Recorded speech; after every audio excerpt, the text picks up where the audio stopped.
Hey there. Tonight, we're not chasing legends or looking for lost cities. We're going back to something quieter, something harder. We're going back to early America, not the one in textbooks or paintings, but the one with splinters in its hands and dirt under its fingernails. This is the version built by people who didn't leave behind memoirs or marble statues. Just worn-out tools, unmarked graves, and a legacy of survival carved into frostbitten mornings and back-breaking work. No fame, no fortune. Just long days, short lives, and a daily battle against the world itself. If this kind of slow, grounded history helps you unwind, feel free to like the video and subscribe. But only if it actually helps you rest. And in the comments, let me know where you're listening from and what time it is. I love seeing who else is drifting off to the past at the same quiet hour. So, dim the lights. Maybe turn on a fan for that soft background hum. Wrap up in something warm. And let's begin with the kind of life you didn't read about in school. You were told it would be hard, yes, but hard in the way a long hike is hard. A little discomfort, some bad food, a few cold nights. What no one told you was that it would break you, slowly, thoroughly, and with the dull persistence of seawater grinding down a stone. Because the Atlantic crossing isn't an adventure, it's an ordeal.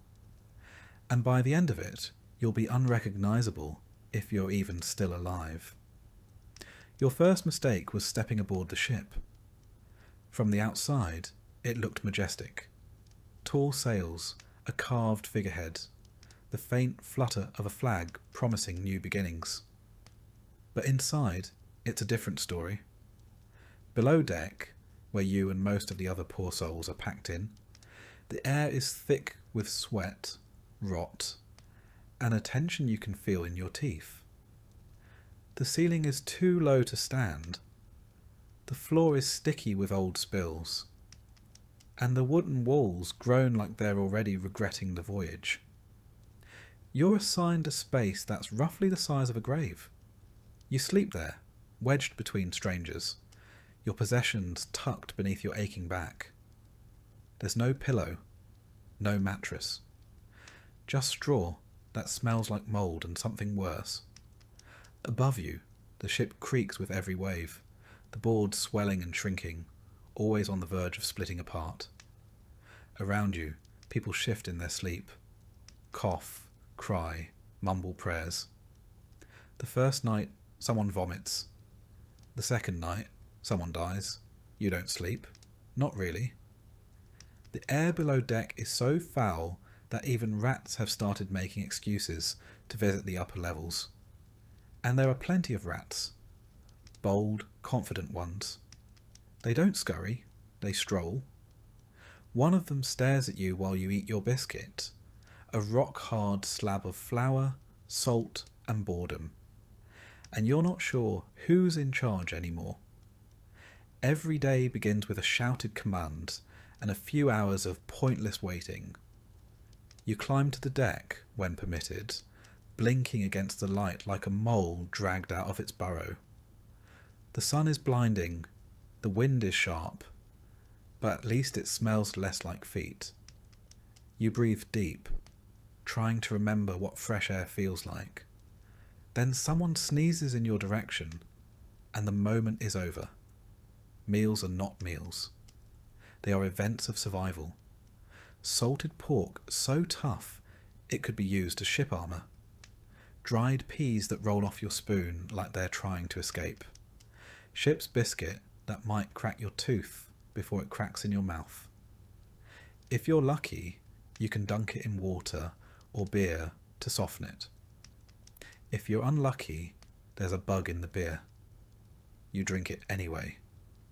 Everyone does. Drinking water is another insult. Stored in wooden barrels, it quickly becomes greenish and sour. Some try to flavour it with vinegar or citrus if they brought any. Most didn't. A few brave souls drink from rainwater caught in buckets, praying that it's cleaner than what's in the cask. Spoiler, it's not. And then the storms come. The ship tosses like a toy, pitching and rolling so violently that your stomach decides it's safer to evacuate. You cling to ropes, to walls, to people, anything that isn't moving too much. You vomit. So does everyone else. The deck is a slick of rain, bile, and panic. Below, the sick groan and the healthy wish they were sick enough to lie down. A barrel breaks loose and smashes someone's leg. There's no doctor. There's only a man with a saw and a bottle of rum. Some get better. Some get worse. Fever spreads like gossip. One by one, people develop rashes, chills, coughing fits that never end. The surgeon, really just the cook with fewer fingers, recommends bleeding, mustard plasters, or thinking positive. He pulls teeth with pliers, lances abscesses with knives, and occasionally performs a prayer while doing it. Whether the prayer is for healing or forgiveness is unclear. The dead are buried at sea, wrapped in cloth, tied to a stone, slid over the edge. There's a ceremony, but it's short. Always short. No one wants to linger on death when they're still bargaining with life.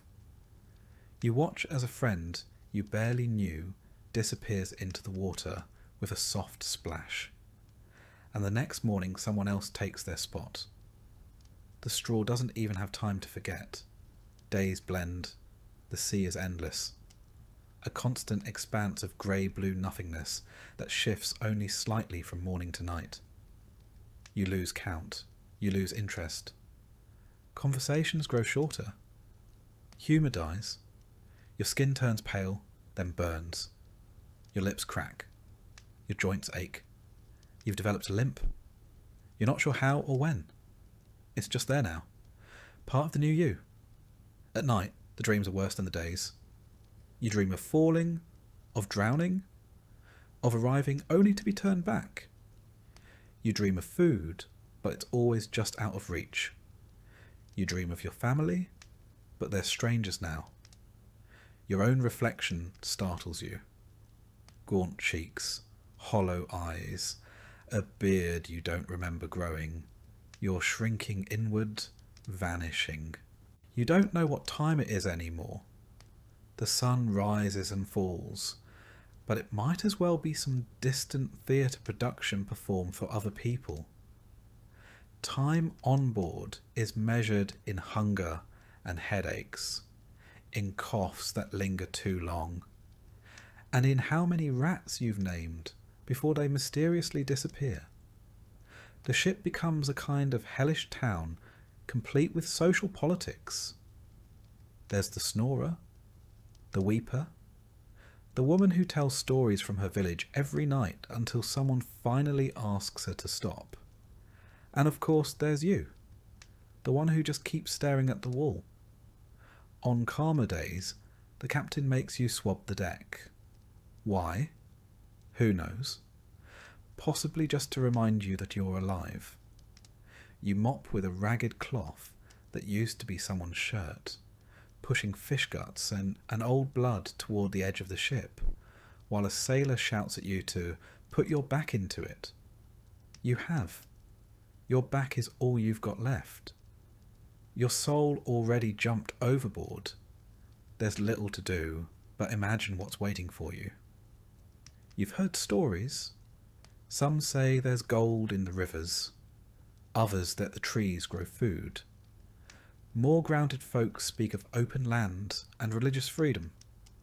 But none of that matters if you don't survive the next biscuit. Your jaw clicks when you chew. Your gums bleed. You've stopped noticing. Children on board don't cry anymore. They sit in corners with wide, distant eyes, occasionally licking the condensation off barrels. They're learning early. Hope is a thing best left on shore. And yet, somewhere between day 30 and day who even knows, Your body adapts. Your stomach stops rejecting the motion. Your brain accepts the horror as normal. You stop fighting the smell. One evening, you're allowed on deck as the sun sets.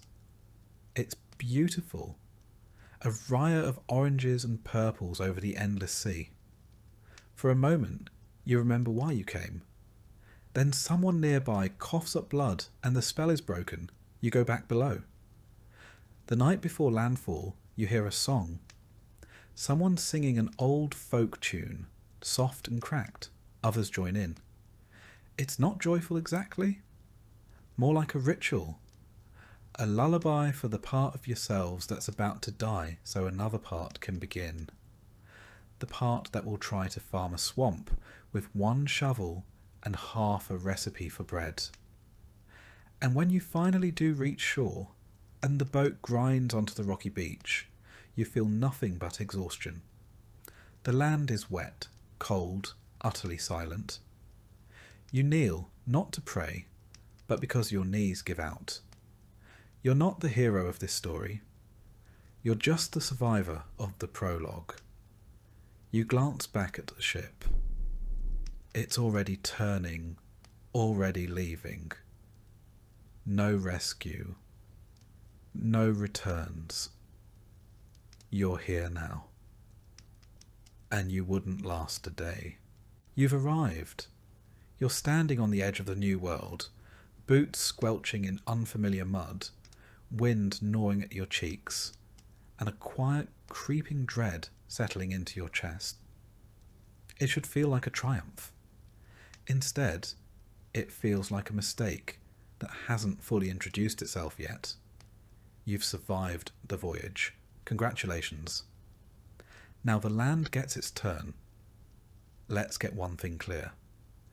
Early America is not waiting for you with open arms. It's not offering a feast, a warm bed, or a sign that says, "Glad you made it." It's cold, damp, and strangely silent. There are trees everywhere, tall, dark, and close together, as if conspiring. You try to smile, to convince yourself this is the beginning of something noble, but the wind steals that smile before it forms. Welcome to a continent that neither asked for you nor particularly cares you exist. There's no settlement, not really. Maybe a few wooden huts hacked together by the advance party, roofs that leak more than they shelter. The ground is uneven and covered in brush. Everything smells of wet leaves, smoke, and something faintly rotten. You're told to help build. You don't know how to build. You pick up a log and follow instructions barked by someone whose only qualification seems to be louder than everyone else. The work is immediate. There's no orientation, no unpacking of bags, no polite easing into colonial life. You start chopping, stacking, hauling. You are, very suddenly, a labourer. And the land does not cooperate. The trees here are different, harder. The roots go deep. Your axe bounces off the trunk with a dull thud, and your hands blister after an hour. You pause to breathe, and someone yells that there's no time to rest. Winter's coming. Of course it is. You've never truly known cold. The cold here is wet, bone deep. It gets into your clothes, your shoes, your lungs. Your breath fogs in front of you and vanishes like every hope you had on the boat. There's no insulation in your new home, just planks. Gaps between them so wide you can see daylight even when you're indoors. You try to build a fire, but the wood is damp, the wind is relentless, and your fingers are stiff. The smoke doesn't rise. It curls around your head like a disappointed ghost. Nights are worse. You huddle in a corner of a half-finished shelter, your cloak wrapped around you, listening to the wind punch through the cracks. Someone coughs all night. Someone else mutters prayers in a language you don't know. You can't sleep. Your straw bed is wet. Your back aches. You keep one eye open for rats and the other on the ceiling in case it collapses. Morning comes with no ceremony, just the same grim routine. Build, haul, dig, carry. You're sent to gather water. The nearest stream is a mile away, and the mud sucks at your boots with every step. The bucket's handle breaks. You patch it with twine. It leaks anyway. By the time you return, half of it's gone. No one thanks you. Someone complains it's too cold to drink. There's no food yet. Not really. You eat from stores brought on the ship. Salted meat that tastes like shoe leather, and crackers that crumble into sawdust. The communal pot simmers all day, mostly water and a turnip someone found growing wild. You take your ration in silence and try not to think about the second helping that won't come. Hunger becomes a constant background hum, like tinnitus for your stomach. The forest surrounds you, watching. It's too quiet. The birds here don't sing the way they did back home. You hear rustles, cracks, something moving in the underbrush. You don't ask what. You don't want to know. You're not afraid of the woods. You're afraid of what you don't understand about them. And there's a lot you don't understand. You try to farm. Or at least, someone says you should. The soil is rocky, the land uneven. Seeds vanish into the earth and never return. A few stunted sprouts emerge, then wilt in the wind. Someone suggests it's the wrong season. Someone else blames the devil. You just blame your hands, which haven't stopped bleeding since the second day. There are insects. So many insects. Big ones. Biting ones. Flying ones that seem to find your ears on purpose. Mosquitoes that come in swarms at dusk and leave welts the size of walnuts. You slap your neck so often you forget what your skin used to feel like. Then there are the ticks. Small, silent, and insidious. You pull one from your leg and stare at it for 10 minutes, wondering if you're about to die. You're told to be careful when wandering. Not just because of the terrain or the animals, but because of uncertainties. No one says what that means, just nods darkly and tightens their grip on a musket that looks like it's more likely to explode than fire straight. You sleep with a knife now. Not for defense, but because it gives you the illusion of control. Sanitation is theoretical. There are no toilets, just a designated patch of forest. You go with a stick and a prayer, hoping no one follows. It rains often. The mud never dries. Your boots are constantly wet. Your socks, if you still have socks, are stiff with filth. The smell becomes part of you. Every joint aches. You've stopped wiping your nose. Your nails are black. You've picked up a rash on your neck, and your lips bleed when you smile, which is rare. No one sings here. No one jokes. You work until you fall down, then get up and do it again. This land is not your enemy. It's worse. It's indifferent. It doesn't care how noble your mission was, how pious your intentions, or how optimistic your shipboard prayers. It simply exists, cold, wild, and full of things that do not need you. And slowly you realise you need it. And it does not care. The weather plays games with you. One day it's so warm you sweat through your linen shift. The next, frost bites your toes while you sleep. There's no pattern, no warning, just extremes. Your roof leaks. Your firewood is damp. The smoke clings to everything. Your clothes, your skin, your lungs. You smell like a campfire that regrets its choices. Someone goes missing. No one talks about it. Maybe they wandered too far. Maybe they fell into a ravine. Maybe something found them. Their name is spoken less and less until it fades entirely, like the last echo of a bell you only imagined. Another person gives up, stops eating, sits by the stream and stares. They're still breathing, but you know they're gone.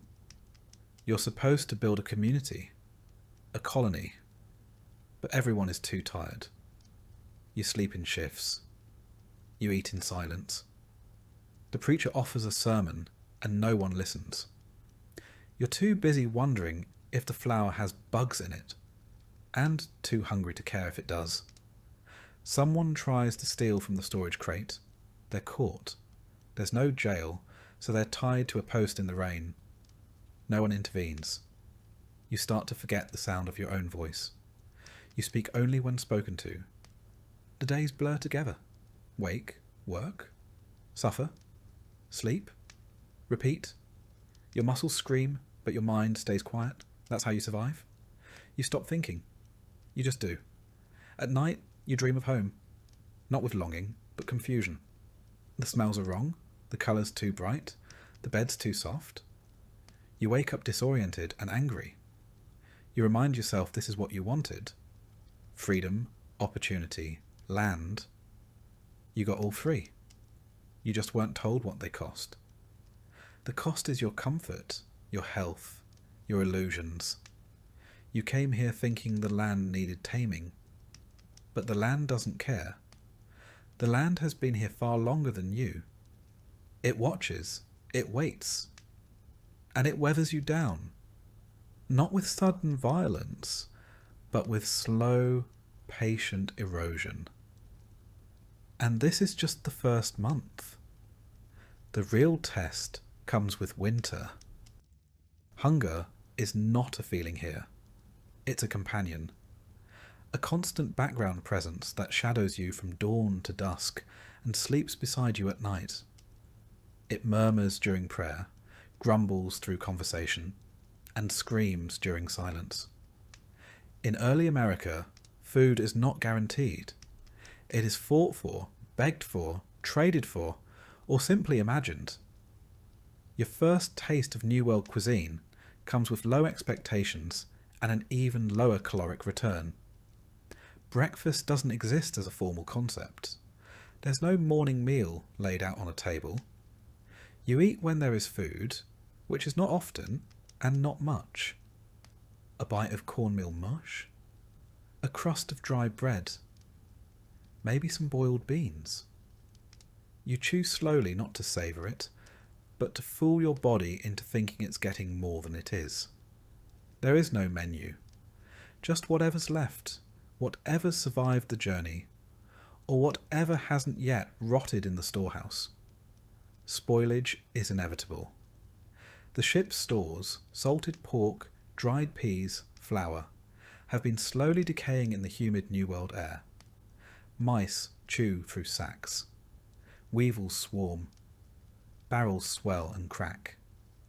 By the time you reach for something, it's already half gone and half mould. The staple of your diet is cornmeal. Not golden, fluffy cornbread, mind you. A gritty porridge made by boiling coarse ground maize in water, then adding a bit of salt, if there's any left. You eat it hot in the morning and cold in the evening, often with nothing else. It clings to the sides of your bowl like regret and goes down with the consistency of damp sand. You miss bread, real bread, the kind you knew back home. Here, bread is a rare, precious thing. Wheat does not grow easily in this climate. The soil is too rocky, the rainfall too wild, the tools too crude. If you manage to grow wheat, thresh it, grind it, and somehow keep it dry, then you might get to bake bread once.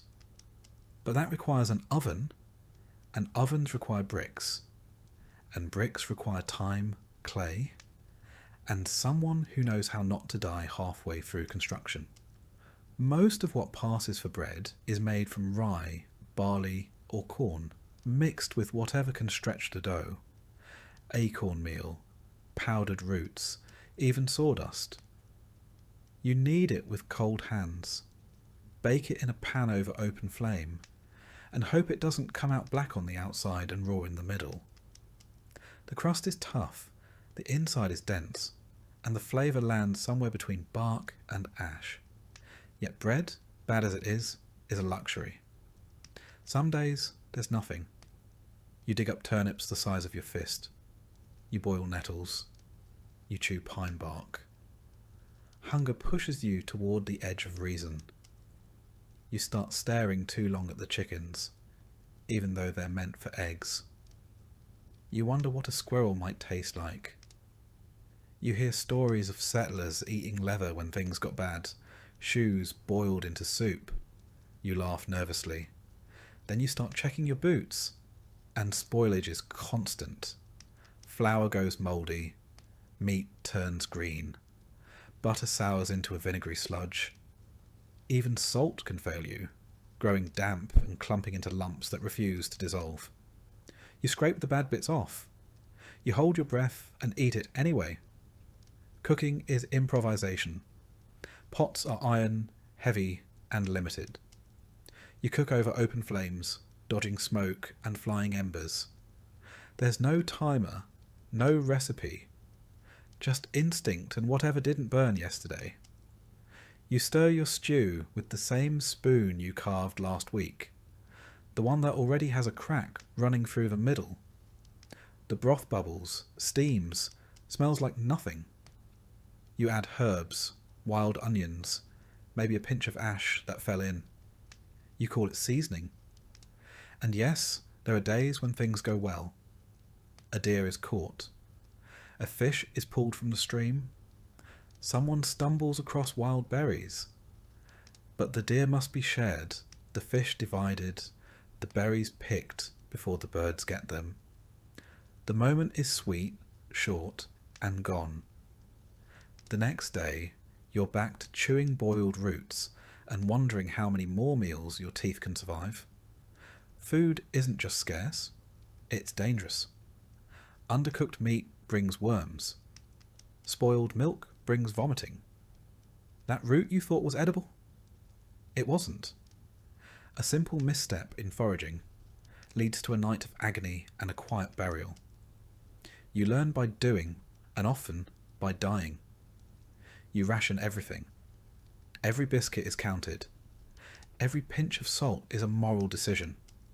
You find yourself arguing over who gets the crust, who needs it more, who worked harder that day. You feel ashamed. Then you feel hungry again. Shame doesn't fill your stomach. Bread does. If you're lucky. There are no meals. Only moments where food intersects your path. Lunch doesn't arrive with a bell. It arrives if someone manages to find a squirrel, or digs up a few more turnips, or remembers there's a bit of bacon rind tucked in a cloth at the back of the hut. You eat fast, not because it's good, but because someone might try to take it. You chew with suspicion. Was that grit? Mould? A bug? Doesn't matter. It's food. You think about home, about bread that rose in ovens and smelled like comfort, about butter that didn't smell like cheese, about meat that wasn't a gamble. But you don't talk about it. No one does. Talking about home invites longing. Longing weakens the group.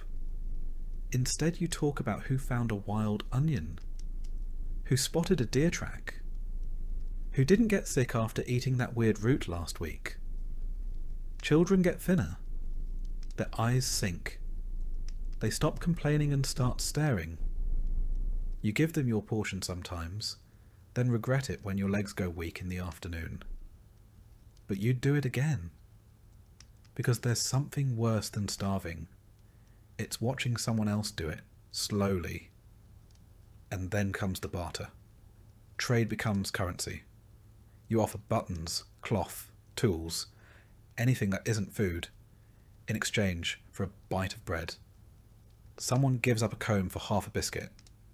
Someone else offers their only pair of dry socks for a hunk of dried meat. You'd be surprised what food is worth when it's the only thing standing between you and the grave. Famine doesn't come all at once. It seeps in. A day without meat, then 2. Then a week.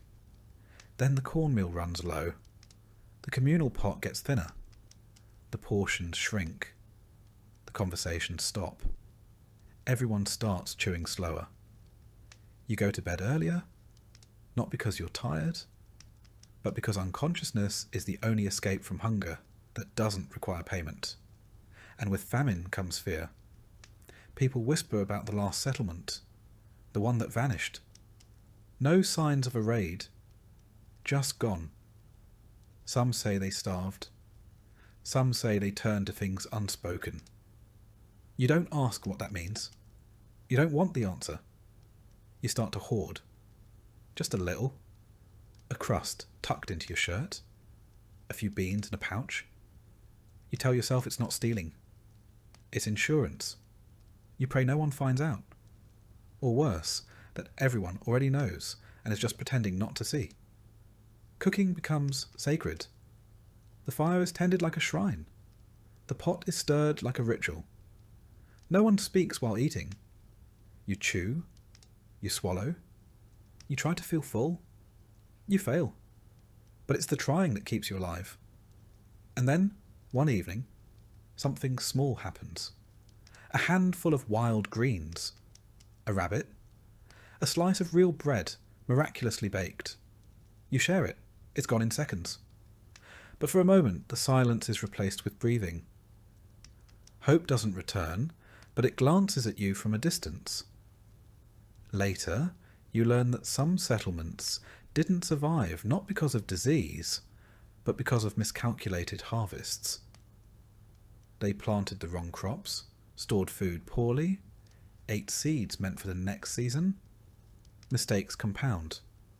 A single bad harvest becomes a slow-motion catastrophe. Hunger breeds desperation. Desperation breaks order. And when that happens, it's not just your stomach that's empty. It's the law, the fellowship, the trust.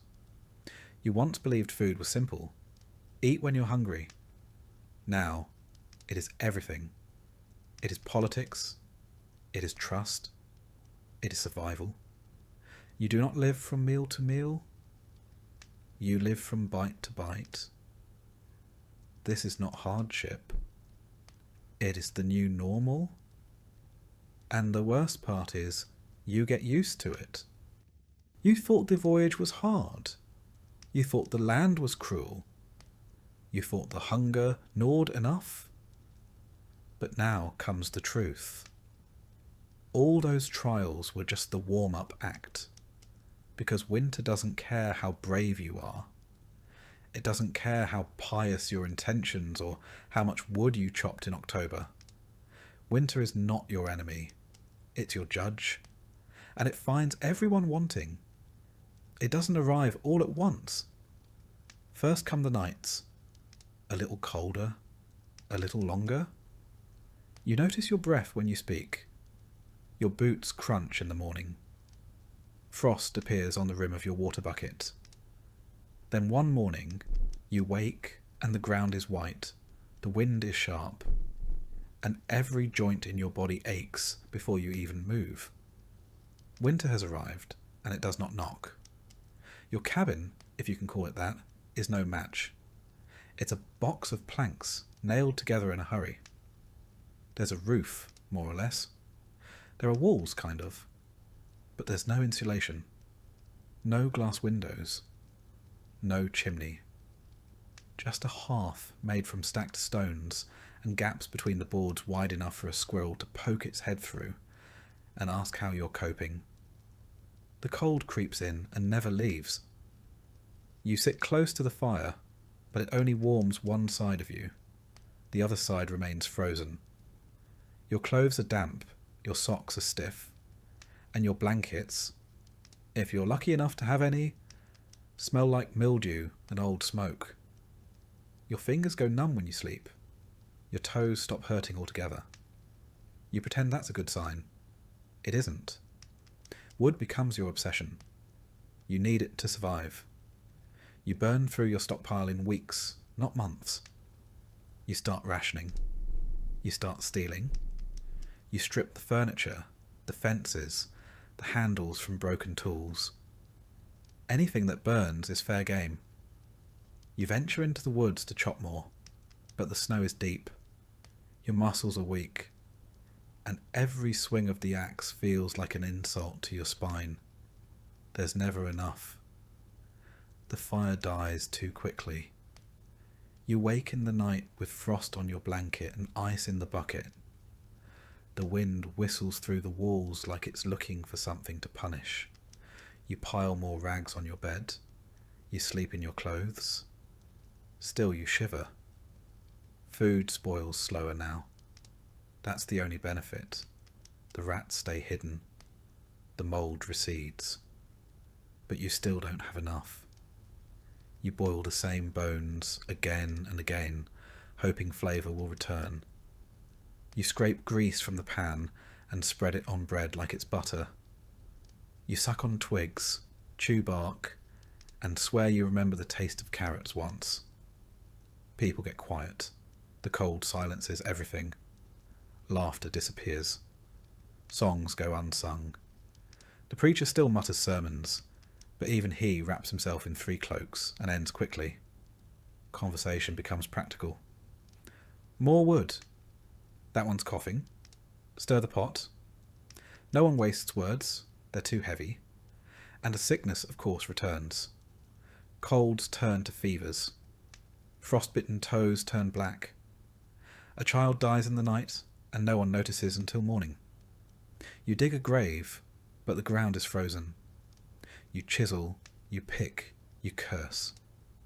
Eventually, you settle for a shallow pit covered with stones. You say a prayer, if you have the breath. Sleep becomes an act of faith. You lie down not knowing if you'll wake up. You curl into yourself, a ragged cocoon of desperation. You dream of warmth, of sun, of anything not white or grey or bitter. You wake sore and tired. The world is still frozen. The fire has died again. Your skin cracks. Not metaphorically, literally. Your lips split, your hands bleed, and your nose drips a steady trail of misery. You rub grease or lard on your fingers, but it doesn't help much. Your joints feel older than you are. You're 24, but you walk like a grandfather and grunt like one too. And with the cold comes something worse. Time. Endless, frozen time. You can't plant. You can't build. You can't travel. You can barely move. You sit by the fire and stare at the walls, waiting for something to change. It doesn't. The days are short, the nights are endless, and the only thing moving is your breath in the air. The animals are smarter. They've disappeared. The birds flew south. The deer retreated into the deep woods. The bears are asleep. Only the crows remain, perching in the trees like little prophets, waiting for something to die. You watch them and wonder if they know your name. Water is both too much and not enough.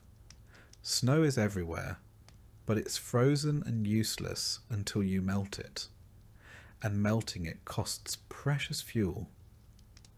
You eat soup more often because it's hot and fills the belly, even when it's just turnip water with a single bean floating in it.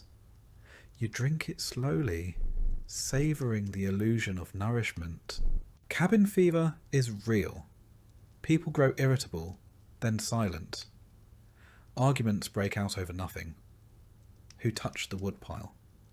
Who took the last ladle of broth? Who's breathing too loud?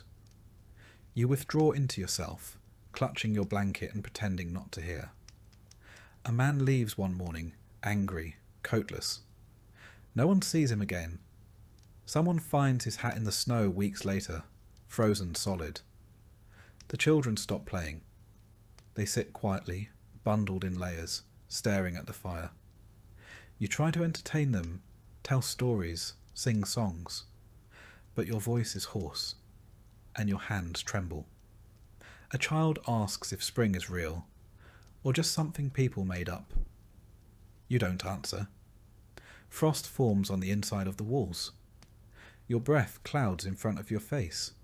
The fire is barely holding. Someone has a cough that won't stop. They're moved to the far side of the hut. You try not to listen. Try not to think about what it means. You wrap your scarf tighter and keep the axe close. Not for wood. For what happens if someone starts thinking about desperate things? Some mornings you wake and your hair is frozen to the wall. You pull away slowly, wincing, and blink at the thin light coming through the cracks. It's another day. You made it. That's all you can say. You made it. This is winter in early America. It does not care how well you planned. It does not reward the diligent or punish the lazy. It comes like a judgment and stays like a curse. And if you survive, if you crawl out of the season with all your fingers and most of your soul intact, congratulations. You've passed the test until next year. Spring becomes a rumour, a myth people whisper about when they think the walls aren't listening. You remember warm rain, green shoots, the sound of bees, but it feels more like a dream than a memory. The snow keeps falling. Your shoulders stay hunched. You haven't felt sunlight in weeks. You mark the days with scratches on the beam. They start to blur. Was that Sunday or Monday? Does it matter? The calendar is a luxury now.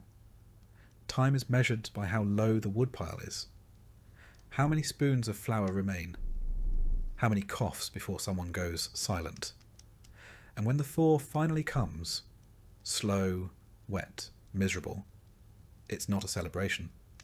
The snow melts into mud. The ground gives way beneath your boots. The roof starts leaking again, but the air smells different. There's movement in the trees. You hear birds. You weep, and it surprises you. Spring didn't save you.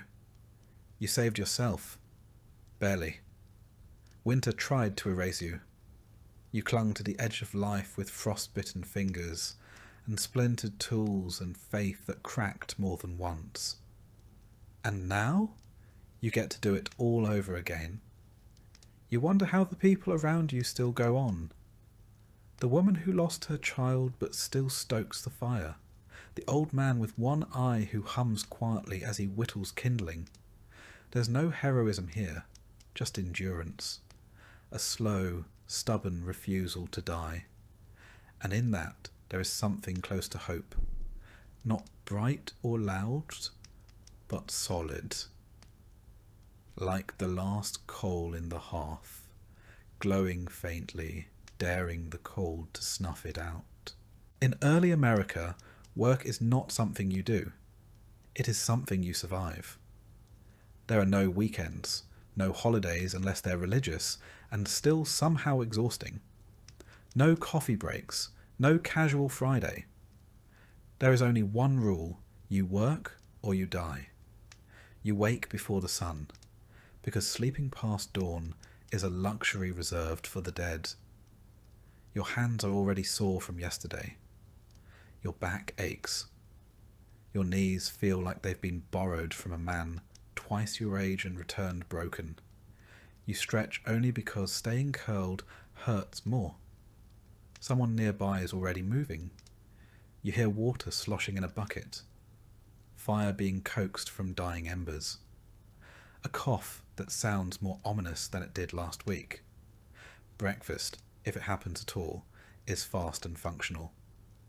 Maybe a chunk of stale bread, a bit of cold porridge, a sip of weak beer, because the water is likely carrying new and exciting diseases. Then it's out the door, into the mud, the cold, or the heat, depending on which seasonal punishment the weather gods have chosen for you. If you're a man, your job is outside. If you're not dying, you're chopping, digging, ploughing, hauling or hammering. The fields don't plough themselves, And the forests don't magically become houses. You spend your day fighting the earth, digging up rocks, tilling rocky soil, praying for rain, then cursing when it floods. You build fences that fall down in storms, chop trees that splinter the axe, carry logs that threaten to snap your spine, and always, always you sweat. Your tools are few and crude. An iron hoe, a wooden plough, maybe an axe with a handle that's seen better centuries. If you're lucky, you have a horse or an ox to help. If you're not, congratulations, your shoulders are the horse now. There's no mechanic, no toolbox, no spare parts. If something breaks, you fix it with string, spit, and creative swearing. Your clothing works against you. Wool in summer, linen in winter, boots that leak, gloves that don't exist. Your hands crack and bleed. Your nails split. Splinters become permanent features of your palm. You carry hay, mud, firewood, and sometimes other people.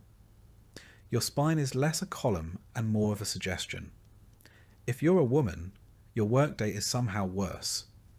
Everything the men do, plus everything else. You cook, clean, sew, haul, nurse, parent, and mend. You wake the earliest and sleep the latest. You spin wool until your fingers are raw, knead dough until your knuckles cease, and churn butter until your arms feel like lead. You chop firewood, carry water, and then somehow still serve the meal without collapsing. Childcare isn't a break, it's an added job.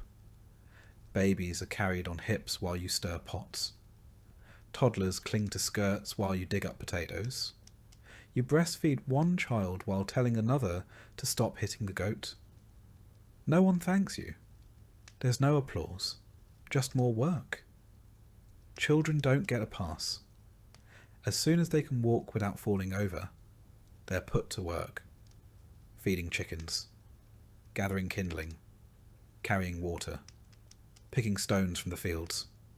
No toys, no schooling, unless someone taught you to read between chores. A child is not a child. They're just a shorter worker with fewer rights. If one manages to sit still for too long, someone will hand them a task just to maintain the natural order of misery. Illness doesn't excuse you. If you're not coughing up blood, you're expected to help. A sprained ankle means you crawl instead of walk.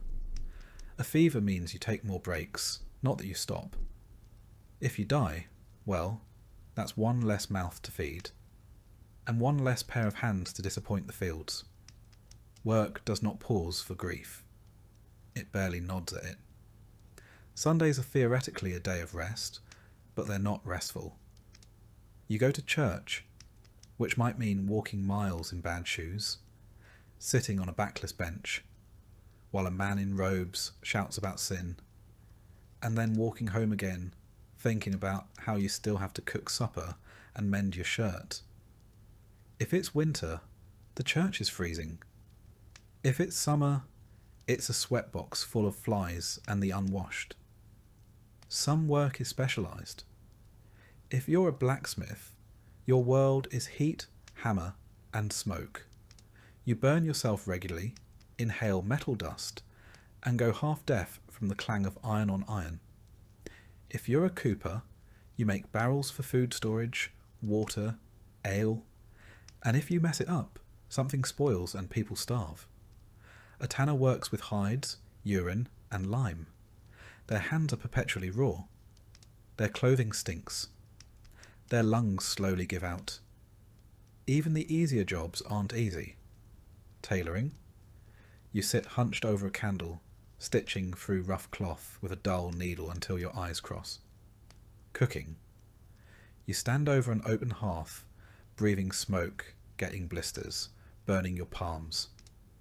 Midwifery?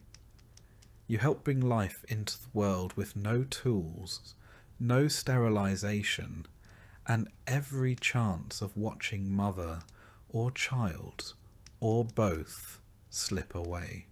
Work is constant. There's always something broken, always something leaking, always something rotting, missing, or catching fire. You patch roofs in the rain. You dig ditches in the dark. You fix carts with rope and prayer. You shear sheep and chase pigs and clean tools that never stay clean. You sweep the floor, even though dirt is a permanent resident. At night, your muscles scream. You lie on straw and feel every stone beneath you. Your legs twitch. Your hands cramp. You fall asleep mid-sentence. You wake still tired. And then you do it again. The seasons change the job, but never the burden. In spring, you plant. In summer, you weed and haul and swat at clouds of insects that treat your skin like a feast. In autumn, you harvest, haul, and preserve what little you manage to coax from the earth. In winter, you split wood, fight frost, and spend hours just keeping the fire alive. You work harder to not freeze than you ever did to not starve. You dream of rest, but even your dreams are filled with chores. Fetch water, shuck corn, chase chickens. You have nightmares about losing tools, because replacing one could mean trading away your only boots. And everything you do with the knowledge that it might not be enough. One late frost, one early flood, one outbreak of fever, and your entire season's work turns to ash. You're always one bad week away from ruin. There are no sick days, no second chances, no promotions. Just survival, broken fingernails, and the deep, quiet knowledge that no matter how hard you work today, tomorrow won't care. Work doesn't make you stronger. It wears you down. It blunts your mind. It hollows your body. You stop looking people in the eye because you're too tired. You forget how to laugh unless the joke is about finally dying. But still, you get up every day because no one else will do it for you. This is your job in early America. Not a career, not a calling, just the daily act of not giving up. And whether you're ploughing soil, scrubbing floors, nursing children, or gutting fish, you do it until the day your hands finally stop moving. And even then, someone will expect you to be buried quickly so they can get back to work. Sometimes someone breaks. They sit down in the middle of a task and just stop. No crying, no speech, just stillness. Their eyes go glassy, their hands go limp, and after a few minutes, someone else quietly takes over their work. No one talks about it, because everyone knows it could be them next. One bad night, one pulled muscle, one missing meal. That's all it takes. So you work, you endure. Because in early America, your worth is measured by your labour. And when the day comes that you can no longer contribute, when your back gives out or your legs won't carry you, there is no retirement. There is only absence, and a new name added to the list of the gone. The sky darkens, and the tools are finally laid down, not because the work is finished, but because the light is gone. You trudge home, muscles screaming, knowing tomorrow will be the same. And the cruelest part, some tiny piece of you is grateful. Grateful that there will be a tomorrow. You don't catch sickness in early America. It catches you. Slowly at first, through a cough that won't go away, a cut that refuses to heal, or a strange aching behind the eyes. Then all at once, it has you. And when it does, there's no doctor coming. No clean sheets. No medicine cabinet. Only prayer, boiling water, and blind hope. Every breath is a risk. Every drop of water. Every scrape of food. Every hand you shake. If you're lucky enough to live among people clean enough to shake hands, could be carrying your next great undoing. Germ theory isn't a thing yet. Disease is blamed on bad air, divine punishment. Or perhaps that neighbour you always suspected was a bit too cheerful. The local remedies are a mixed bag. One person recommends garlic, another mustard plasters. Someone else swears by powdered toad. Whatever the cure, it's administered with shaking hands and absolute confidence, which is comforting until you realise no one actually knows what they're doing. You're already starting from behind. Your diet is trash. You're malnourished, underslept, and chronically exhausted. Your immune system is working overtime just to keep your body from eating itself. So when illness comes, and it always comes, it hits like a hammer. Coughs last for weeks. Fevers burn hot and wild. Cuts go septic. Teeth rot and fall out. A splinter in the wrong place can lead to an amputation. You can die from stepping on a nail. You can die from childbirth, a stomachache, a bad glass of milk. You can die from eating the wrong berry or not eating at all. Life is a parade of minor symptoms with lethal potential. And let's not forget dysentery, nature's way of reminding you who's really in charge. It's not glamorous, it's not dramatic. It's just slow, messy dehydration until your insides give up and everything shuts down. There's no dignity in it, just a bed of straw and someone whispering the Lord's Prayer while trying not to gag. There are no hospitals. The sick are treated in the same room where people eat, sleep and argue. There's no privacy, no sanitation, and no mercy. You lie in your corner of the hut, sweating, shaking, hallucinating, and hoping you don't disturb the others too much. Because if you do, they might decide to move you outside, and you won't come back in. The treatments, such as they are, come from a mixture of folklore, desperation, and half-remembered advice. Bleeding is popular. You're too hot, too cold, acting strangely. Out comes the blade or the leech. Bloodletting is considered a universal reset button, even if the patient's last words are, "I feel dizzy." It's not uncommon to pass out mid-treatment. Some don't wake back up. Herbs are the next line of defence. Chamomile, sage, horehound, yarrow. Names whispered like spells. They're steeped, crushed, poulticed, and rubbed onto wounds with great ceremony. Sometimes they help. Sometimes they do nothing. Sometimes they make things worse. But the smell at least convinces you that something is being done. Toothaches are their own brand of misery. You feel it first as a dull throb, then sharp pain, then swelling. Then the whole side of your face balloons and you can barely speak. There are no dentists, only a brave fool with a pair of tongs and a bottle of rum. You're told to bite down on leather and hold still. The crack is audible. The pain is indescribable. Infection is almost guaranteed. Midwives double as doctors, herbalists, and therapists. They deliver babies in firelit huts and with nothing but rags, boiled water, and prayer. They handle fevers, wounds, miscarriages, and mystery illnesses with quiet authority. And yet, they're constantly at risk of being accused of witchcraft, because knowing too much is dangerous, especially if you're a woman. And then there's smallpox. It doesn't knock.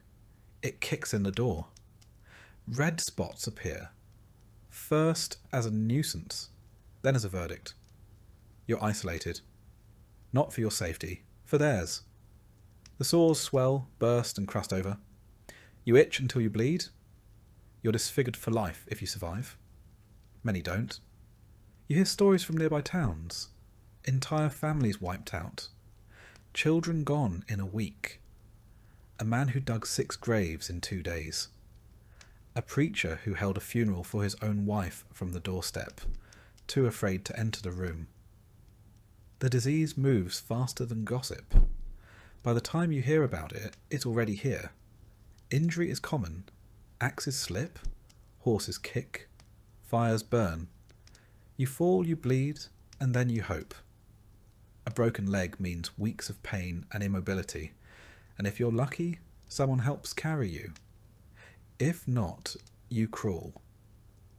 There's no cast, no splint beyond sticks and rags. The bone might heal, or it might heal wrong. Now you limp for the rest of your life. Assuming the infection doesn't win first, mental illness is a concept that hasn't been invented yet. Sadness is sin. Melancholy is weak faith. Anxiety is cowardice. If you speak of hearing voices or act strangely, you're whispered about. If you're a woman, the word hysteria starts making the rounds. If you're loud about your suffering, you might find yourself locked in a cellar, or worse, blamed for bringing the sickness to begin with. Water doesn't help. Not in the way it should. Clean water is a fantasy. What you drink is usually river runoff, shared with animals, filled with silt, leaves and invisible threats. Boiling helps, but fuel is precious.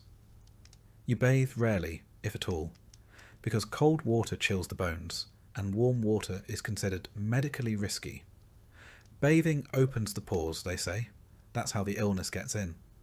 So you don't bathe, you don't rest, you barely eat. And then one day, your body fails. You faint, you fall. You vomit blood or cough up something dark and clotted. People around you avoid eye contact. They start whispering your name in the past tense. If you're important, maybe a preacher comes. If not, someone mutters a prayer from across the room. A cloth is placed on your forehead. You're told to drink broth. You can't keep it down. Your stomach turns against you. Your bowels follow. Your breath rattles. Sometimes you recover. Sometimes it passes. But the world keeps turning either way. If you die, there's a hole waiting. If you live, there's a job waiting. There's no long recovery. No soft re-entry into daily life.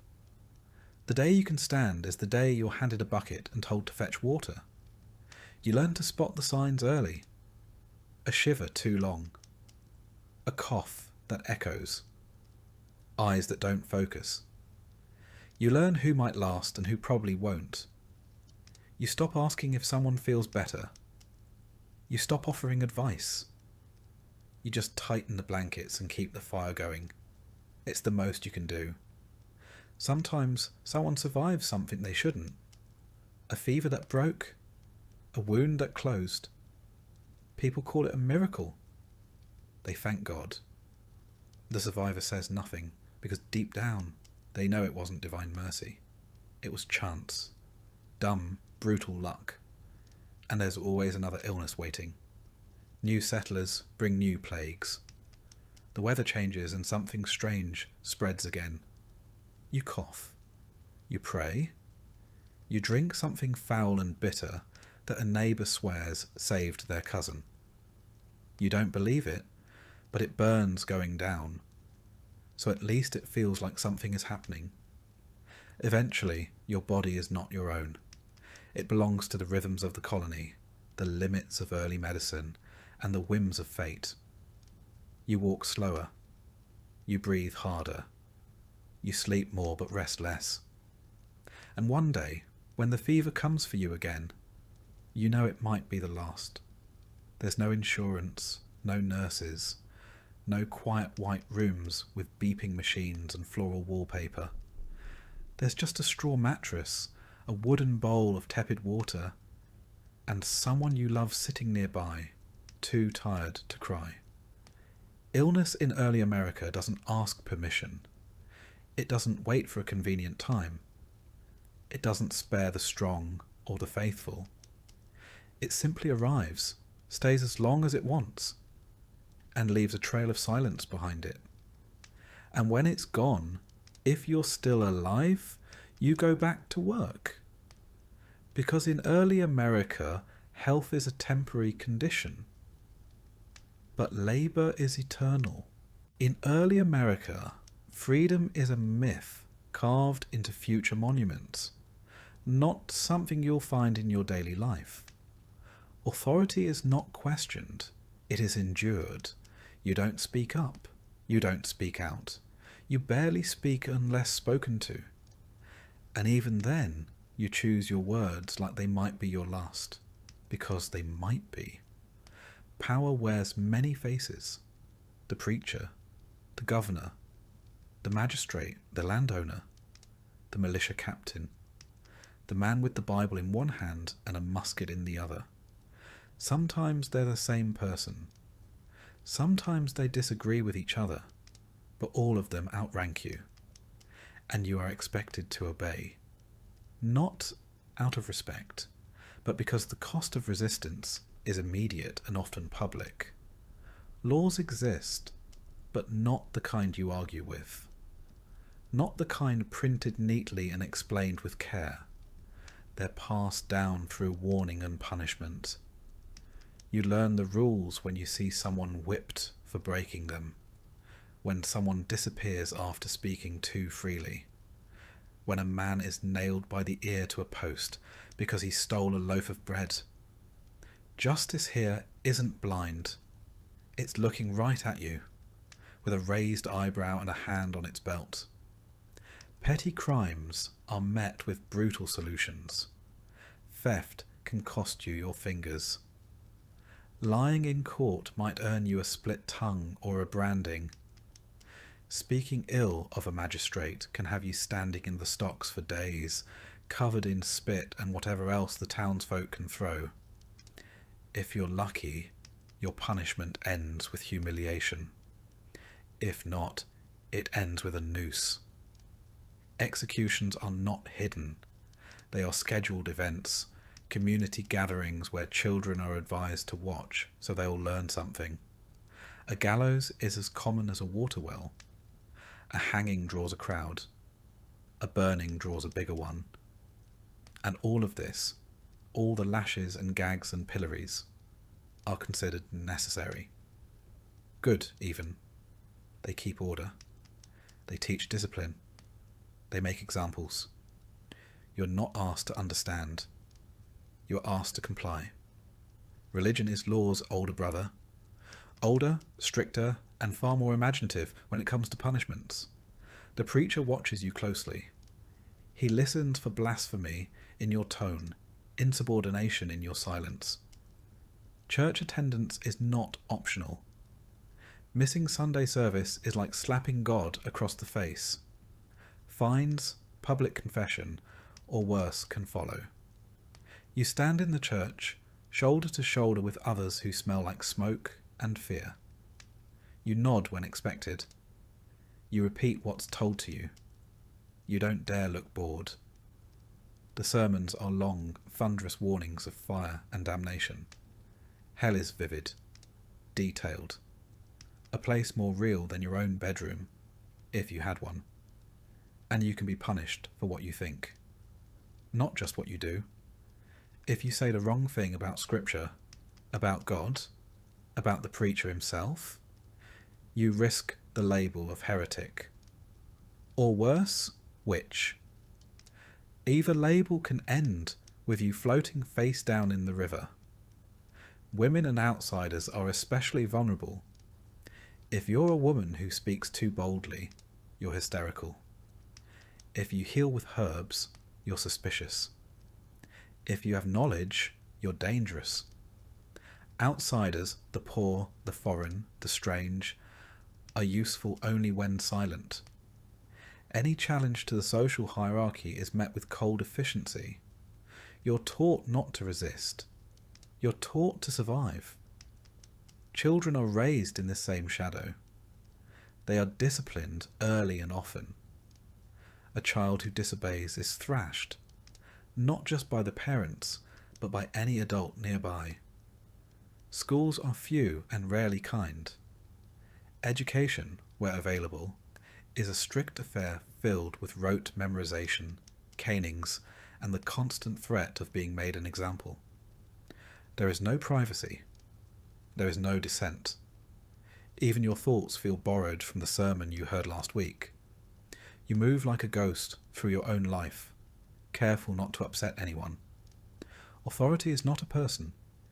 It's the air itself, watching, listening, waiting. The rules change depending on who you are. If you're a servant or indentured, your rights are theoretical. You follow orders or you're beaten. If you complain, you're punished. If you try to escape, you're hunted. If you're caught, you're maimed.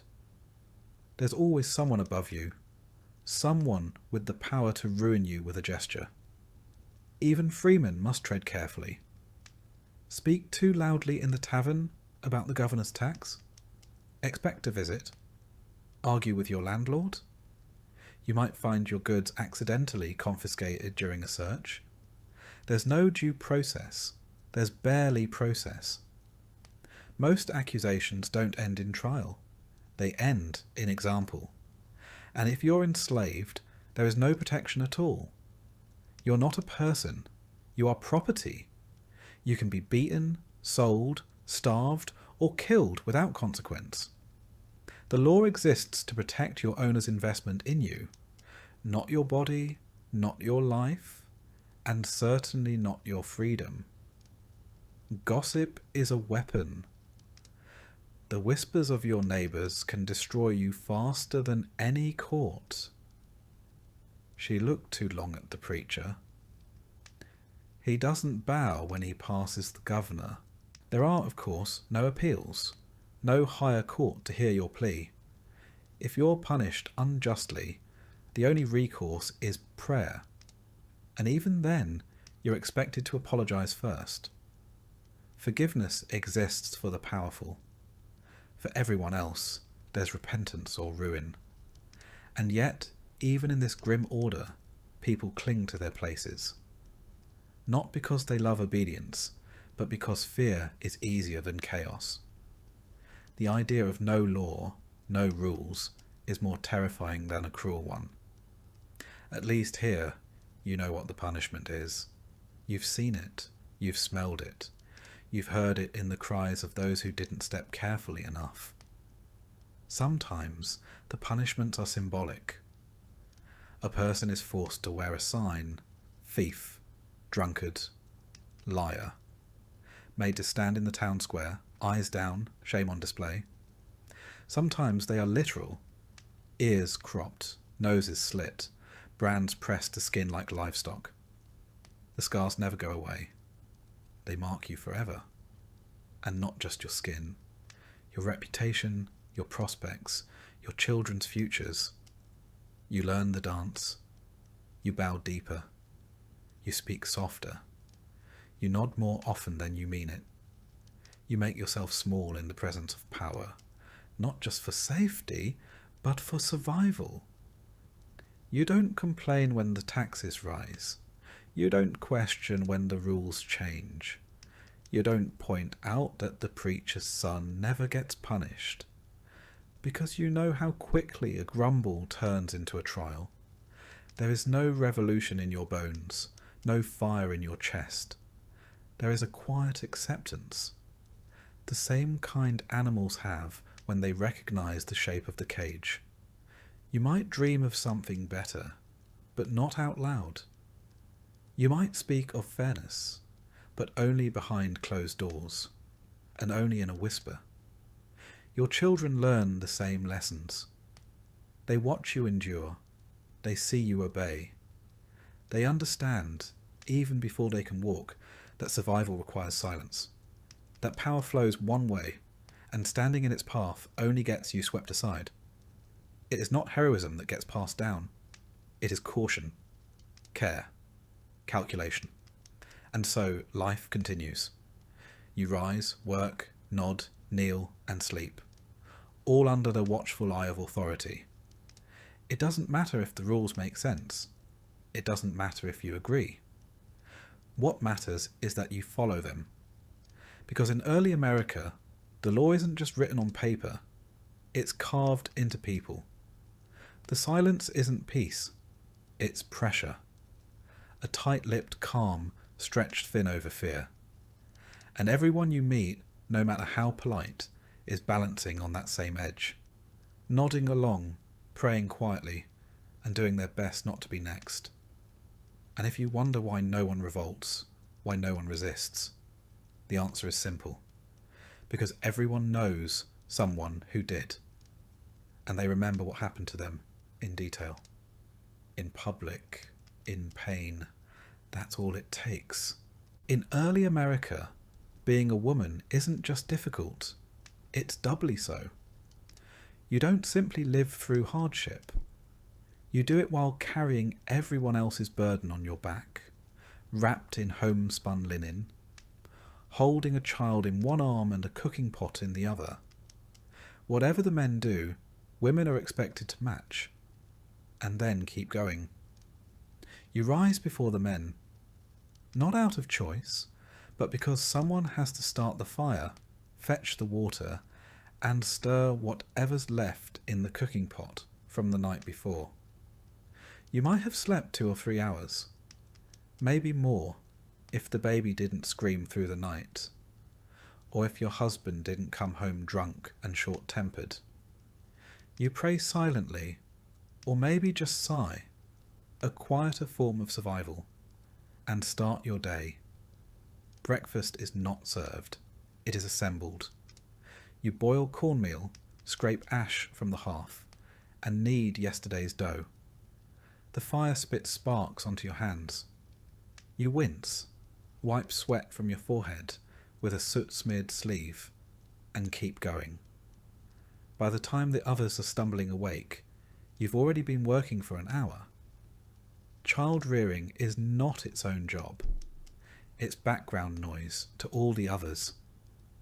You carry a baby on your hip while stirring pottage, sewing a shirt, or chopping vegetables. You learn to balance an infant with one arm and hoist a water bucket with the other. When the child cries, you hush it without breaking stride. There's no nursery, no playpen, no time-out corner. Only the edge of a dirt floor where you lay the child and pray it doesn't roll into the fire. Cleaning is constant and futile. There is no soap. Water must be hauled in buckets.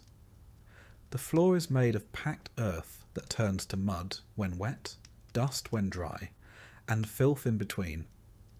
You sweep it daily with a bundle of straw tied to a stick, knowing full well it will never be clean. Not really, not for long. Laundry is not a weekly chore, it's a siege. Clothes are scrubbed on washboards, if you have one, or against a flat stone by the river. You kneel in the cold, raw water, scraping fabric with lye or ash soap that burns your skin and chaps your knuckles.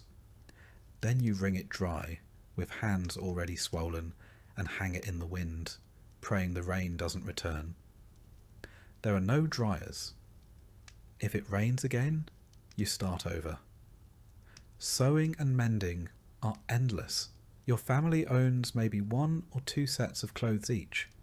You patch holes with scrap, re-stitch every seam until the fabric looks more thread than cloth.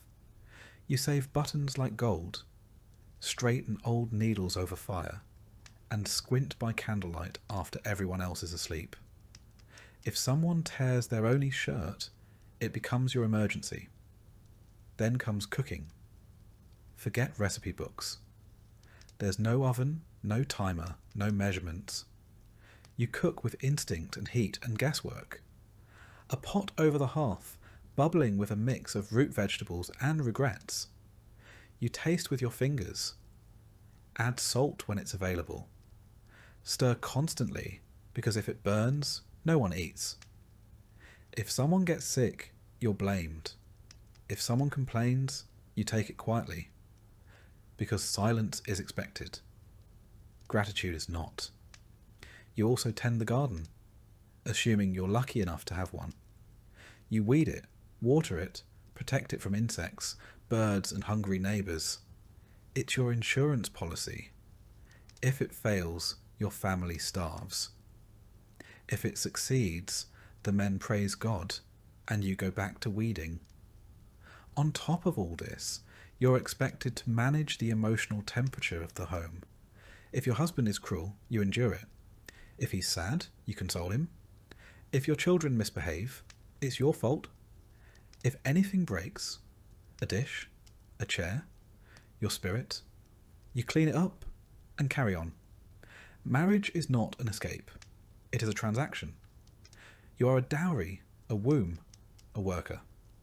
Love, if it happens, is a fortunate accident.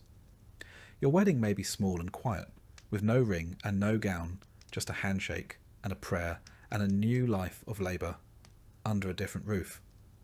Pregnancy is not a sacred glow. It's a gamble. Each time your belly swells, you wonder if you'll live through it. There are no doctors, no prenatal vitamins, no clean sheets, just a midwife, if you're lucky, and a set of hands you pray are steady. Labour can last hours, days. You scream into cloth, claw at the floor, bleed into straw. If the child lives, you thank God. If you live, you call it mercy. If neither happens, the others clean up quietly and move on. And when the child is born, the work doubles. Diapers don't exist. You tear rags and wash them over and over. You nurse constantly. You rock the baby while kneading bread, while boiling herbs and while scraping soot from the hearth. And if the baby dies from fever, from hunger, from cold, you are expected to mourn silently and keep working. You're not allowed to be weak. If you cry too much, you're unstable. If you shout, you're hysterical. If you resist, you're dangerous. If you know too much, you're a witch. You learn to speak softly, bow your head, and swallow your fury. Your life is survival in a corset of silence. And yes, you wear a corset. Not the ones in costume dramas. Yours is a stiff, scratchy thing, meant to straighten your back and suppress your body. You lace it up while nursing a toddler. You work in it. You sleep in it. You learn to move with it until the discomfort becomes part of your posture. There are no mirrors. Your reflection is in a bucket of water, if it's still enough. You forget your face. You forget your shape. You forget how to describe yourself beyond what you do. Wife, mother, servant, midwife. No adjectives, only titles. Courtship is brief. Flirting is a risk. If you smile too much, you're asking for attention. If you refuse a man's interest, you're rude. If something happens to you, something unspeakable, you are blamed for it. Your virtue is everyone's concern until it's gone. Then it's your problem alone. Even in church, your place is at the edge. You sit behind the men. You speak only to sing, and even then, not too loudly. You memorize scripture, but aren't asked what it means. The preacher talks about obedience, and everyone knows he's talking to you. Some women break the mould. Healers, spinsters, widows with sharp tongues. But most don't last long. Suspicion clings to them. If a child falls ill, it was the midwife's fault. If crops fail, it's the widow's stare. If a cow stops giving milk, someone remembers the herbalist said something odd last Tuesday. That's how it starts. Then come the whispers. Then comes the trial. Sometimes they drown you. Sometimes they burn you. Sometimes they just banish you to the edge of a village where the cold and the wolves wait patiently. You age fast. The sun creases your skin before you're 30. Your hands are calloused. Your hair greys early. You have stretch marks, scars, burns, missing teeth. All earned, none complained about. You're expected to smile anyway. to laugh softly, to keep the peace, to keep everyone else whole while you quietly fall apart. And even when you've done everything right, stayed silent, worked hard, obeyed, there's no guarantee. Your husband might die, your children might starve, your home might burn, and you'll be left alone, a widow in a world that fears independent women more than famine. So you work twice, you suffer twice, and you are remembered, if at all, only by the apron you left behind, still stained, still warm. Because in early America, a woman's work is never done, and neither is her silence. And yet somehow, despite all of it, women endure. They carry generations forward with aching arms and silent strength, weaving resilience into every stitch, every scar, every spoonful of soup. No one thanks them. No one notices. But they keep going. From the moment your boot touches this continent's soil, you carry with you not just disease and iron and scripture, but assumptions, heavy, invisible ones. You assume this place is empty.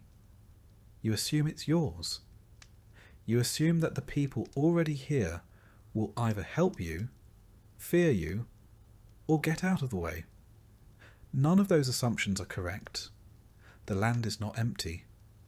It has paths, stories, names. Older than your family, older than your king, older than the ink on your colonial charter. The people are not few. There are nations here, not scattered tribes. Cultures with governments, customs, languages, boundaries. Some live in longhouses, some in birch bark wigwams, others in lodges, earthworks, plank houses. All of them more adapted to this land than you are. But you don't understand that. You don't even try. Because in your world, maps are drawn with blank spaces, and ownership comes with paper and a wax seal. So when you see people on your land, you see trespassers. When they watch you from the tree line, you feel threatened, not because of what they do, but because you cannot imagine a world in which you are not in charge. The first encounters are often tense, cautious. You trade small things, a knife, a copper kettle, beads. They offer you food, pelts, tobacco. They gesture for peace, sometimes with curiosity, sometimes with resignation. They've seen your kind before. You, however, have never seen anyone like them, and that unnerves you. Their faces are unreadable to you. Their expressions don't match your expectations. Their language is unfamiliar. Their silence feels ominous. Their smiles feel suspicious. You can't read them, so you decide they must be hiding something. You don't know what, but it must be dangerous. You try to communicate, you point. You speak louder, as if volume translates meaning. You mimic. You gesture. Sometimes it works, sometimes it doesn't. Sometimes they understand perfectly and pretend they don't, because they're not sure yet whether you're a threat, a fool, or both. You assume their help is automatic, their land a gift. If they show you how to grow maize or where the fish are, you call it a divine blessing, not survival knowledge painstakingly passed down over centuries. If they teach you something, you write it in your journal as your own discovery. If they warn you not to settle near a certain stream, and you do anyway, you call the resulting flood an act of God. Their customs confuse you. They don't rush meals. They don't shake hands. Their leaders don't dress in lace or carry swords. When they speak, it takes longer, not because they're slow, but because words matter. Silence is part of the language, and when they decide, they do so together, a concept as foreign to you as the plants in their medicine pouches. And still, you label them savages, not because they are, but because they don't mirror you. They don't kneel the same way. They don't pray in Latin. They don't build fences or tally land deeds. So you decide they must be lesser. This comforts you. It gives you permission. You fear what you don't control. So you start to arm yourself more visibly. You build higher walls. You look for excuses. A rumour of a stolen cow becomes a justification for a raid. A glance in the wrong direction is all it takes to escalate a meeting into a conflict. You don't understand their politics, so you assume they have none. You don't recognise their diplomacy, so you call it trickery. They see what's coming. Most of them always did. Sometimes they leave offerings, corn, fish, a woven mat, as signs of peace. You assume they're tribute. You assume you're winning. But it's not submission. It's strategy. They are trying to avoid war. They know what war with you will mean. They've seen the weapons. They've buried the dead. And yet, not all encounters turn violent. Sometimes alliances form. Temporary, uneasy ones. You need them to survive the winter. They need you to trade for iron tools. You smoke pipes together. Share meals. Exchange gifts. There is laughter. You begin to feel at ease. And that's when you make the mistake. You assume friendship is ownership, that their tolerance is consent, that a patch of shared hunting ground is now your field. You build fences. You dig wells. You claim. You plant your flag. And when they resist, when they ask questions, when they draw lines, when they remind you of the agreements, you feel betrayed. You call them hostile, unreasonable, ungrateful. You forget that you were the guest. And so the pattern begins. You call for backup. More settlers arrive. More land is cleared. The forest shrinks. The rivers grow cloudy. The animals flee. The balance breaks. They warn you again. They hold councils. They send runners with messages, painted sticks, bundles of arrows left at your doorstep. Each a language you refuse to learn. Each a signal you ignore. And then, one morning, it happens. A skirmish. A death. Maybe accidental, maybe not. Someone's hut burns. Someone's brother is found dead near a stream. And now it's war. You don't know the terrain. They do. You march in formation. They move through trees. Your bright coats make you targets. Their silence makes them ghosts. You outnumber them, but numbers aren't everything when your enemy knows every shadow. Sometimes you win. Your weapons are louder. Your reinforcements steadier. You burn their villages. Take prisoners. Push borders. And you call it victory. Sometimes you lose. You vanish into the forest and are never found. A poisoned arrow ends you in the dark. A trap snaps your leg and you bleed into the soil. No one writes your name down. Your disappearance becomes a rumour. But even when peace returns, it is brittle. A temporary pause between misunderstandings. You call it a treaty. They call it a warning. You sign your name and they sign with symbols, not because they cannot write, but because their meaning is not your language. You walk away satisfied. They walk away wary. Years pass. More ships arrive. More fences are built. Forest paths become roads. Wigwams give way to taverns, and still they adapt. They survive. Some convert, some trade, some marry, some vanish into hills or are herded onto distant lands you've never seen. But they never disappear entirely. No matter what your map says, no matter how many statues you build, or schools you fund, or stories you write. And you, the settler, the guest, the stranger, live on the land now, but not alone. Every step you take is on memory. Every harvest, every brick, every town square is layered over lives you never understood. Because in early America, the greatest mistake wasn't violence, It was arrogance. You assumed they were simple. You assumed they were gone. You were wrong. And still today, in quiet clearings and beside old rivers, the echoes remain. Not in your language, not in your monuments, but in the shape of the land, the forgotten trails, the herbs that grow where old hands once planted them. You don't see it, you don't ask, but it's there, waiting, watching, remembering. You recall one night, cold, silent and fogged in moonlight, when a figure stepped from the trees. Not armed, not angry, just watching. You froze, hand on your musket. They said nothing, just looked. You tried to speak, but no words came. And then they were gone. The next morning your traps were sprung but empty. Your firewood was gone, and someone had left a woven token, a small deer made of grass, beside your door. You burned it without thinking. But you never slept soundly again, because deep down you knew. They had given you a message, and you had missed it. Because in early America, the most dangerous thing you could bring to a meeting was not a musket, but ignorance.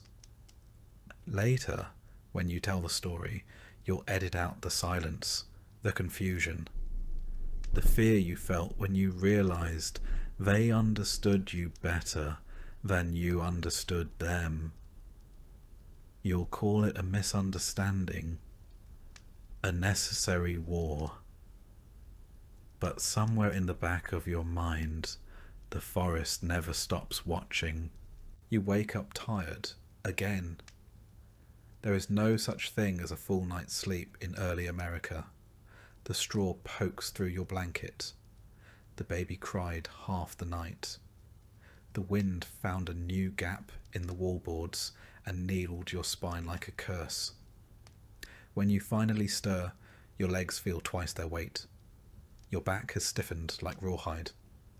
You sit up slowly and remember, you're only 30, and yet you feel 80. This is the end of your day, though the sun's just rising. Because here, a long life is short, and the days drag like broken oxen through mud. Time doesn't slip by, it claws at you. One sunrise at a time, it erodes you down to nothing. You start with the fire, always the fire.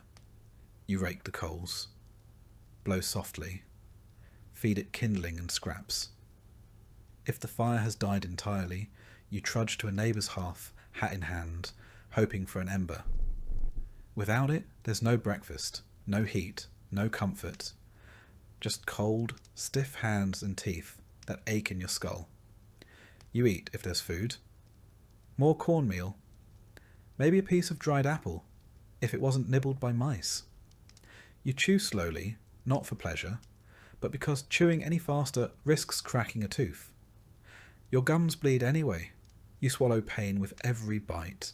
Then it's time to work, again, still, forever. Chores don't wait, they breed in the night. The woodpile is shrinking. The animals need tending. The roof leaks again. Someone has the fever. Someone else is limping. Someone else simply didn't wake up this morning. You mark their absence and move on. Because in early America, grief is a luxury you don't always have time to feel. Death is not rare, it's routine. A neighbour dies, and you nod. A child dies, and you sigh. A spouse dies, and you keep the stew warm. Mourning must be scheduled between chores. No time to weep if there's laundry. No time to sit if the cow's gone missing. You bury them quickly. Dig a shallow grave, if the ground isn't frozen. Say a short prayer. Cover them with dirt and move the rocks back into place. Sometimes there's a wooden marker. Sometimes not. The worms don't care either way. The earth takes everything. It always has. You do not expect to grow old, and the children you raise, if they live, will remember you as the parent who squinted into the sun and never smiled. You have no teeth for smiling, no breath for song. What little energy you have is spent keeping the walls up and the water from flooding the floor. If you're lucky, you don't die in winter. If you're unlucky, you die in winter, and no one can bury you until the ground thaws. Your body is stored in a shed, wrapped in cloth, visited by mice. When spring comes, someone will dig the hole and drop you in. Marriage brings no guarantee of longevity. A man might be killed in a logging accident. A woman might bleed out after childbirth. A child might waste away from a cough. Death doesn't discriminate. It doesn't announce itself. It arrives mid-meal, mid-sentence, mid-prayer. And when it does, you keep going. You don't have a choice. Because every day in early America is a rehearsal for the end. There are no doctors, not really, just neighbours with opinions. A fever is met with whiskey and prayer. A broken limb gets splintered with whatever's nearby. You might try herbal remedies, ground roots, poultices, teas that taste like compost. Sometimes they help, sometimes they don't. If you get sick, you're mostly on your own. People keep their distance, not out of cruelty but survival. One cough can clear a room. One fever can take down a household. You stay in bed, sweating, praying, watching the ceiling blur and warp with each hallucination. If you recover, you call it a miracle. If not, you don't get to call it anything. And yet, the days stretch on. Long, relentless. The sun arcs slowly overhead, marking the hours not with clocks, but with fatigue. You haul water, chop wood, scrub walls, mend tools, tend animals, weed gardens. If you stop, you fall behind. If you fall behind, you fail. And if you fail, you die. Or someone else does. There's no vacation, no retirement. You work until you break. And then you keep working, just slower. Your joints ache. Your hands curl into claws. Your eyesight fades. Your skin thickens like old leather. You become a figure at the edge of the room. Useful until you're not. In your spare time, you prepare for more work. You soak beans, patch roofs, stitch clothes, teach the youngest how to hold a shovel, how to sweep ash, how to carry water without spilling. There's no childhood here, just an apprenticeship to struggle. Sundays offer a kind of rest. If you count sitting stiffly on a wooden bench for 3 hours while a preacher tells you that everything hard about your life is your fault, that you were born sinful, that pain is holy, that suffering is good for the soul. You nod along because disagreeing is dangerous. Even joy is measured carefully. A wedding feast, if you can afford one. A song sung softly after supper. A baby's first steps, quickly followed by the realization that now they can wander into danger. You don't celebrate long. The world doesn't allow it. You measure time by seasons, by births, by burials. A good year is one where no one starves and only a few get sick. You mark the months not with calendars, but with tasks. Planting, harvesting, mending, surviving. Evenings come slowly. You sit by the fire, bones creaking, watching the shadows shift across the walls. There's no electricity, no distraction, just the weight of the day and the sound of your own breathing. Maybe a creak from the rafters. Maybe a cough from someone in the dark. You try not to wonder if that cough means anything. At night, the wind presses against the house like a test. You feel it in the gaps. The cold sneaks in, wraps around your legs. You pull your blanket tighter. You think about the day, about tomorrow, about how many tomorrows you might have left. And even in sleep, you're not free. You dream of fire, of flooding, of wolves, of losing everything, of starting over. You wake with your jaw clenched, your fists balled, your chest tight. You rise again, Stumble, begin, because this is what life is here. Not glory, not adventure, but attrition. A slow wearing down of flesh, spirit and bone. Every day is borrowed, every meal is earned, every mistake is punished. The land does not love you, the sky does not notice you. Time only moves forward, and it leaves nothing behind. So you keep going. Until one day, you don't. And when that day comes, someone else will wake up tired. Someone else will feed the fire. Someone else will dig a hole. And the world will keep spinning. Quietly. Indifferently. Because in early America, a short life is not a tragedy. It's the default setting. And if you live long enough to be called old, it's not a badge of honour. It's a curiosity. People nod at you like you've cheated something. But you haven't. You've just endured. Outlasted others. Buried more than your share. You don't tell stories. You don't give speeches. You keep to yourself. Watch the children work.